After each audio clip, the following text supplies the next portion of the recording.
जी। श्रीमद् भागवत पुराण 9वां अध्याय और भीष्म पितामह जी की स्तुति चल रही। श्लोक संख्या 39 तक बात कर लिया।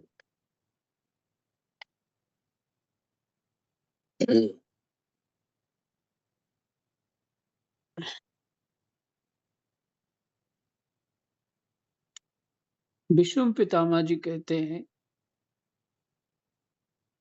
मुझ मरणासन की परम प्रीति हो।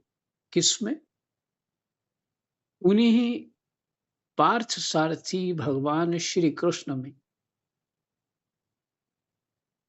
जो अर्जुन के सारथी हैं।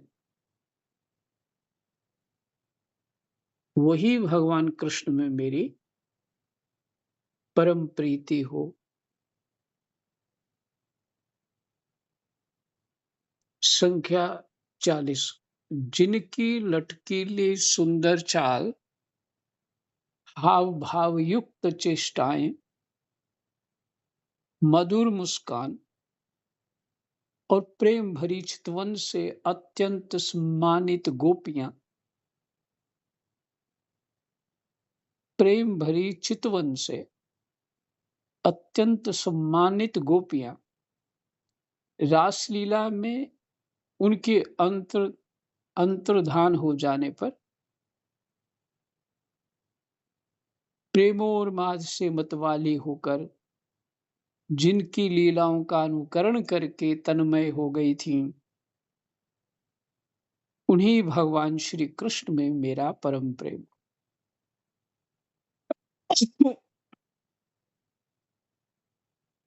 कोई तामसिक व्यक्ति होगा तो भगवान श्री कृष्ण और गोपियों की बात तो समझ नहीं आएगी उसको, कुछ और ही समझ आएगा। राजसिक होगा तो कुछ और समझ आएगा। यदि सात्विक होगा उसी को समझ आएगा सही मैंने।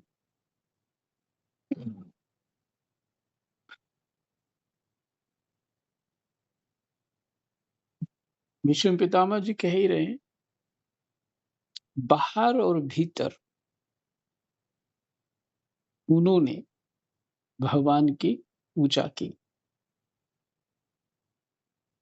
बाहर और भीतर। बाहर कौन सी चीज है? गो गोचर जहां लग माया। मन इंद्रियों से, आंखों से, कानों से, स्मेल से, टेस्ट से, स्पर्श से जो समझ आता है, ये सब बाहर है। ये सब बाहर है। इन्हीं इंद्रियों को गो कहते हैं। गो गोचर। इंद्रियों के अधीन जो कुछ भी है सब माया है, सच नहीं है। सिर्फ अनुभूत हो रहा। इंद्रियां तो तामसिक ही वृत्तियां वो पकड़ सकती।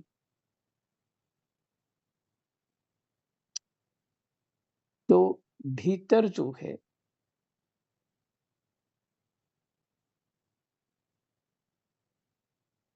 जीव भक्ति अथवा ज्ञान से भीतर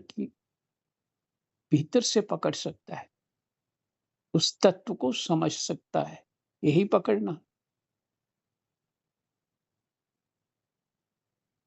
तो उन्होंने बाहर और भीतर पूजा की। कृष्ण ही गोपियां हैं और गोपियां ही कृष्ण हैं।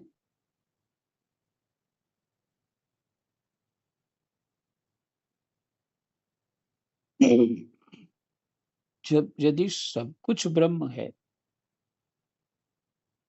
कण कण ब्रह्म है, तो गोपियां अलग कैसे हो गई? इसलिए सात्विक बुद्धि से कोई बात समझ आ जाए तो आ जाए। रासिक बुद्धि वाला तो गोपियों को कुछ और ढंग का समझेगा, कृष्ण को कुछ और ढंग का समझेगा। जिसे कहा कृष्ण कोई मजे लेने आया।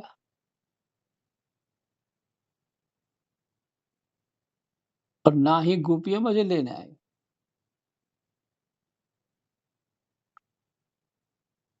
ये अद्भुत ऐसे भक्त लोग हैं जो परमात्मा में एक रूप हो चुके हैं। ठीक है? और जो उनके अपने भाव हैं, उसी स्वरूप को धारण कर लिया।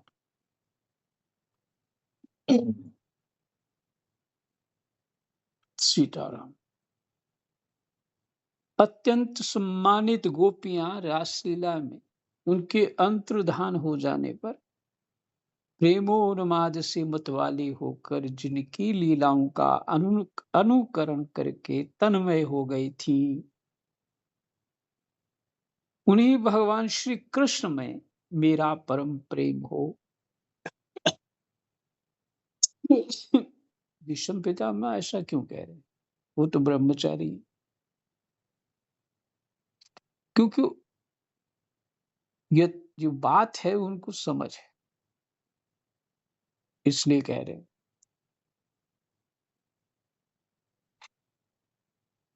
उन्हीं भगवान श्री कृष्ण में मेरा परम प्रेम हो। जिस समय युधिष्ठिर का राजसूय यज्ञ हो रहा था, मुनियों और बड़े बड़े राजाओं से भरी हुई सभा में सबसे पहले सबकी ओर से इन्हीं सबके दर्शन ये भगवान श्री कृष्ण की मेरी आंखों के सामने पूजा हुई थी। जिस समय युधिष्ठिर का राजसूय यज्ञ हो रहा था,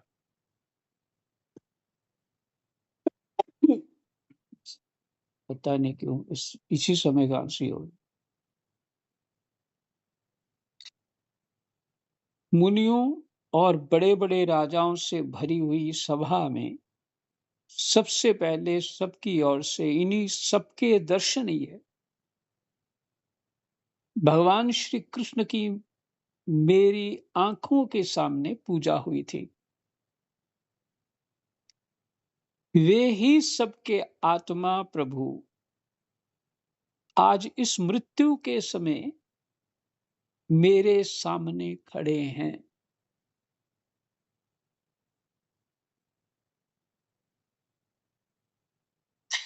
अपने अहो भाग्य को सराहना कर रहे हैं।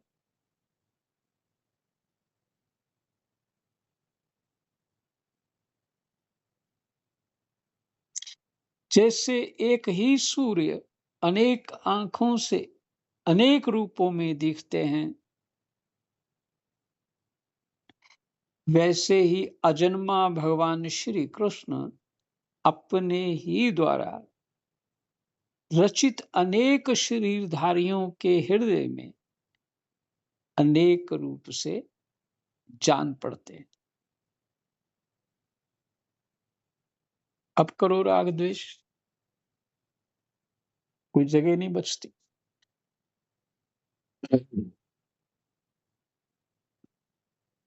अपना पराया करो। इसलिए सत्व गुण विशेष होगा तो बुद्धि में बात पकड़ आ जाएगी।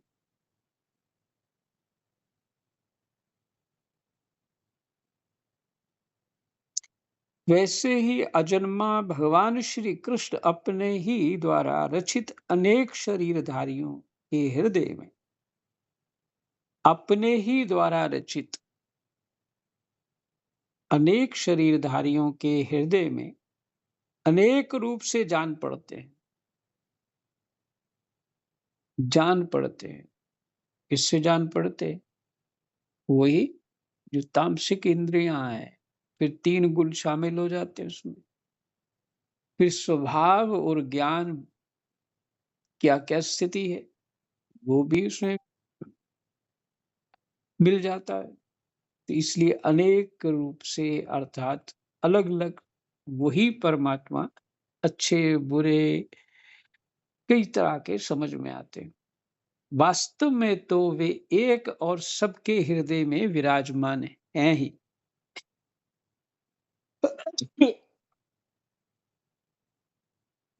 उन्हीं इन भगवान श्री कृष्ण को मैं भेद भ्रम से रहित होकर प्राप्त हो गया हूँ।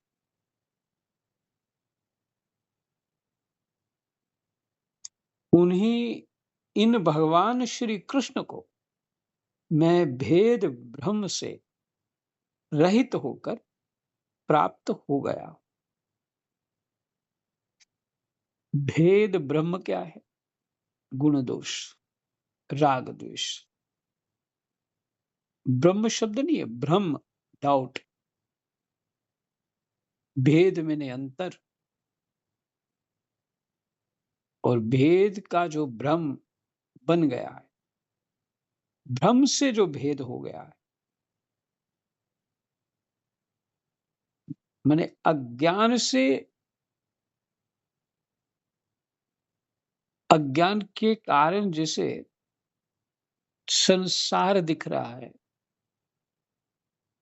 उसी तरह जैसे उल्लू को दिन में नहीं दिखता, रात को दिखता है अंधेरे में, पर दिन में नहीं दिखता।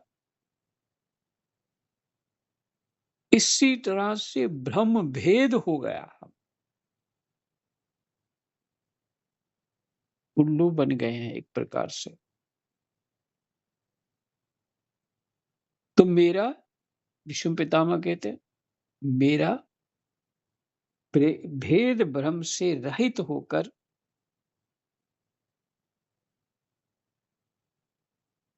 प्राप्त हो गया हूं। उन्हीं इन भगवान श्री कृष्ण को मैं भेद भ्रम से रहित होकर प्राप्त हो गया।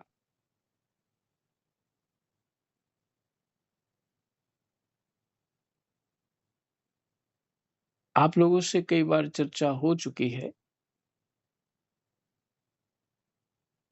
जो विरक्त हो जाते थे भाग्यशाली पहले, तो साधु हो जाते, माने विरक्त हो जाते, संन्यास अथवा वैराग्य ले लेते, तो गुरु लोग शिक्षा देते उनको, यही शिक्षा देते। और भेद भ्रम खत्म करने के लिए सबसे भिक्षा मांगो, सबसे भिक्षा मांगो। भिक्षा किससे मांग रहे हो? अपना भेद भ्रम खत्म करने के लिए परमात्मा से ही तो मांग रहे हो। ऐसी दृष्टि बन जाए।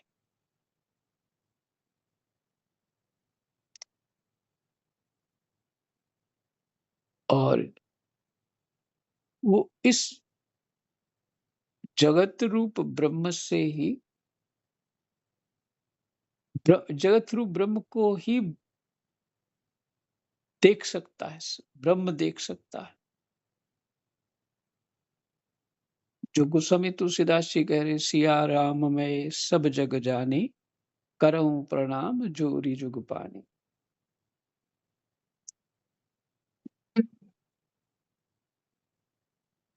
हम समझ रहे हैं संसार अच्छा नहीं है, पर मर्म कुछ और है।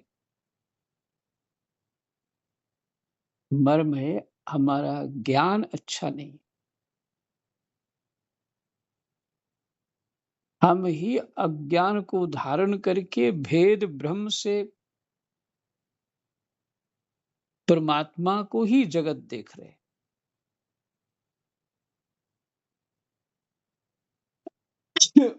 परमात्मा को ही संसार देख रहे। भीष्म पितामह जी की स्तुति बहुत मार्मिक है। देखेंगे कल अगर ग्रंथ मिल गया,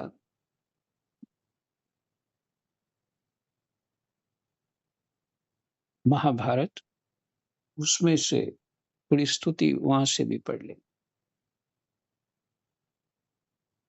सूत जी कहते हैं, इस प्रकार भीष्म पितामह ने मन, वाणी और दृष्टि की वृत्तियों से, मन, वाणी और दृष्टि की वृत्तियों से आत्म स्वरूप भगवान श्री कृष्ण में, आत्म स्वरूप, हम सबकी आत्मा वही है। भगवान श्री कृष्ण में अपने आप को लीन कर दिया।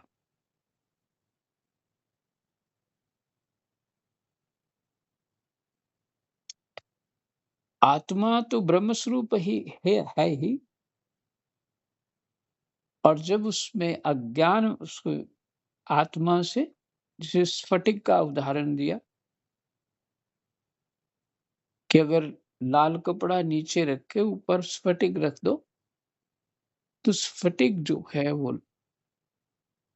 लाल रंग का शेड बना देगा, जैसे लाल रंग का या गुलाबी रंग का दिखेगा। पीला रख दो कुछ और दिखेगा, नीला रख दो वैसा दिखेगा।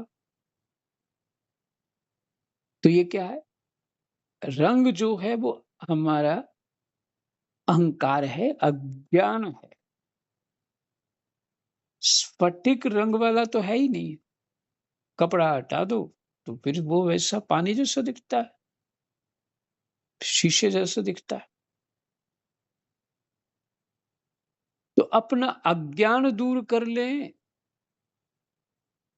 तो हम श्री कृष्ण ही हैं।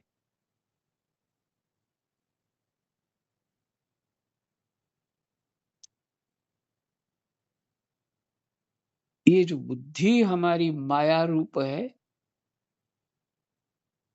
बुद्धि हमारी माया रूप है। जो बुद्धि भक्तिमयी है वो ज्ञानमयी है। जो बुद्धि अज्ञान से युक्त है वही मायामयी है। वही नए नए भ्रम उत्पन्न कर देती, भेद उत्पन्न कर देती, राग द्वेष उत्पन्न कर देती। हम्म, तेरा मेरा उत्पन्न कर देती, सुख दुख उत्पन्न कर देती है। तो बुद्धि माया है। इसलिए कितना सुंदर पीछे विश्व पितामह जी ने कहा, मैं अपनी बुद्धि को हम्म, जो शुद्ध है आपके चरणों में अर्पण करना चाहता हूं।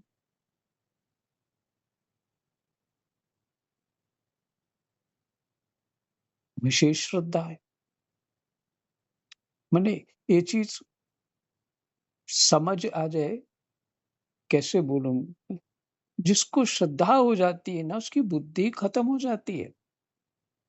श्रद्धा बस उत्पन्न हो गई, उसको तर्क वितर्क नहीं चलेगा, उसका बुद्धि नहीं चलेगी।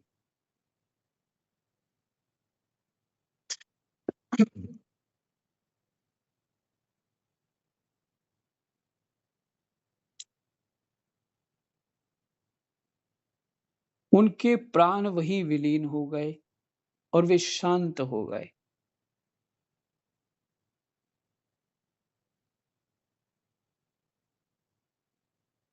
जब मन बुद्धि चित्त अहंकार परमात्मा में लगा हुआ है तो सब कुछ परमात्मा को अर्पण हो जाएगा और वही जीव परमात्म स्वरूप हो जाएगा। अज्ञान छोड़ छूट जाएगा उसका, क्योंकि परमात्मा को भाव से देखने मात्र से अज्ञान तो छूट ही जाता है।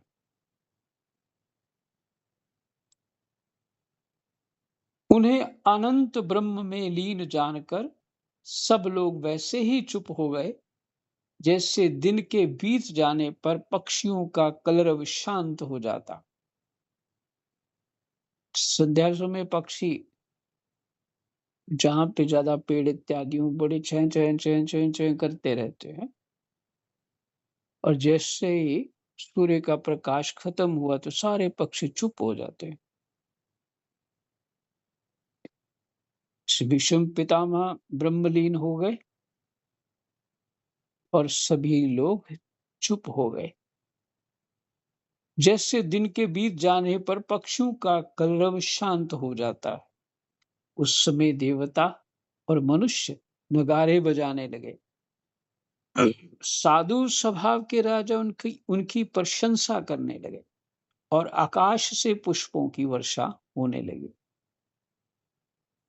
शौनक जी, युधिष्ठिर ने उनके मृत शरीर की अंत्येष्टि क्रिया कराई और कुछ समय के लिए वे शोक मग्न हो गए।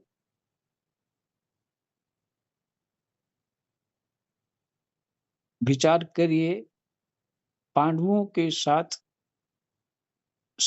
जो भीष्म पितामह की सुहृदता थी, वो स्नेह युधिष्ठिर आदि पांडवों को तो समझ आता ही। जो स्नेह बड़ा गुप्त जैसा गुप्त रूप से ही था। अब भीष्म पितामह ने जैसे अपने प्राण छोड़ दिए, उस तत्व में विलीन कर दिए, तो सारी स्मृतियां जाग जाग जाएंगी और तो शोक मग्न हो गए।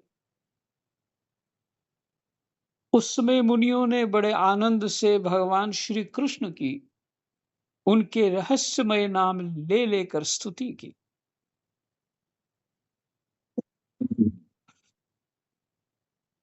इसके पश्चात अपने हृदय को श्री कृष्णमय बनाकर वे अपने अपने आश्रमों को लौट गए। पितामह ने तो दिखाई दिया कि ये वही परमात्मा है, वही ब्रह्म है, और उनको देखते देखते प्राण छोड़ दिया। ये घटना सबके सामने घटी। शोकमग्न हो गए। तत्पश्चात भगवान की कीर्तन करने लगे, प्रशंसा स्तुतियां करने लगे और अपने आप को धन्य मान करके अपने अपने स्थानों पे चले गए। तदनंतर भगवान श्री कृष्ण के साथ युधिष्ठिर हस्तिनापुर चले आए और उन्होंने वहां अपने चाचा धृतराष्ट्र और तपस्विनी गंधारी को ढांढस बंधाया।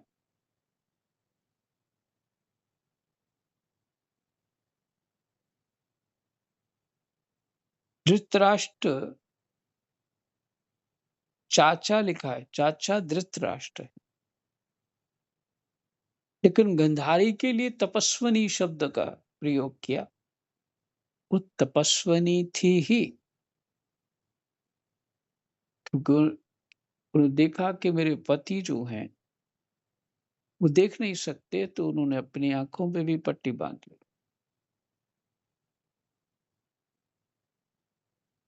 अब इस बात के लिए लोग अलग अलग से तर्क करते हैं,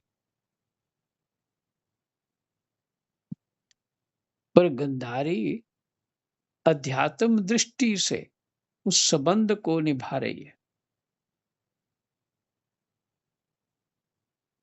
क्योंकि हमारे जो संस्कृति है पूरी पूरे रूप से अध्यात्म है।